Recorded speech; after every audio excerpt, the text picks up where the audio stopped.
காலையில ஜீனி வேற இல்ல. கமலா கிட்ட போய் கடன் கேட்டு பார்ப்போம். அக்கா அக்கா, என்னடி ராதா? கொஞ்சோண்டு ஜீனி கடனா தரியாக்கா? அதுல என்னடி இருக்கு, வாங்கிக்கடி. என்னடி இப்படி கேக்குற? இந்த ராதா வாங்கிக்க. தேங்க்ஸ்க்கா. உன்ன மாதிரி ஒரு ஆளை நான் பார்த்ததே இல்லைக்கா. எப்போ எது கேட்டாலும் இல்லைன்னு சொல்லாம கொடுக்குறக்கா. இதுல என்னடி இருக்கு, ஒருத்தர் ஒருத்தர் உதவி தானடி பண்ணிக்கணும்.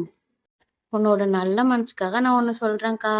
இந்த பக்கத்து வீட்டுல புதுசா குடி வந்திருக்காங்கல்ல, சேட்டு வீட்டுல இருந்து, அவங்க கிட்ட அதிகமா வச்சுக்காதக்கா, பேசாதக்கா. ரொம்ப மோசமான ஆளா தெரியுதுக்கா.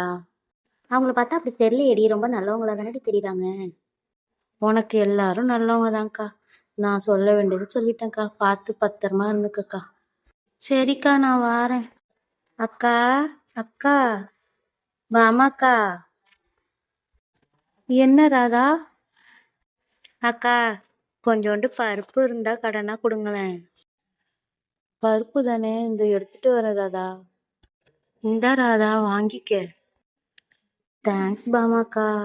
உங்களை மாதிரி ஒரு நல்லவங்களை நான் பார்த்ததே இல்லைக்கா. எது கேட்டாலும் கொடுக்குறீங்கக்கா. இதுல என்ன இருக்கு ராதா? பக்கத்துல ஒருத்தர் ஒருத்தர் உதவிக்கிறதுக்கு தானே நம்ம இருக்கோம். இவ்வளோ நல்லவங்களா இருக்க வாசி நான் ஒன்று சொல்றேன்க்கா. இந்த பக்கத்து வீட்டுல இருக்காங்களே கமலா, அவங்க கிட்ட அவ்வளோவா வச்சுக்காதீங்கக்கா. அவங்கள பார்த்தா நல்லவங்க மாதிரியே தெரிலக்கா. அவங்கள பார்த்தா அப்படி தெரியலையே, ரொம்ப நல்லவங்க மாதிரி தானே தெரியுது. உங்களுக்கு எல்லாருமே நல்லவங்க தான்க்கா. இந்த மனசு தான்க்கா உங்கள்கிட்ட பிடிச்சதே எனக்கு. அதனால தான் சொல்கிறேன்க்கா, அவங்கக்கிட்ட அவ்வளோ வச்சுக்காதீங்கக்கா. நான் நல்லதுக்கு தான் சொல்கிறேன். நான் வாரேன்க்கா. அப்பா, கமலாக்காவை பற்றி பாமாக்கட்டையும், பாமாக்காவை பற்றி கமலாக்கட்டையும் சொல்லியாச்சு.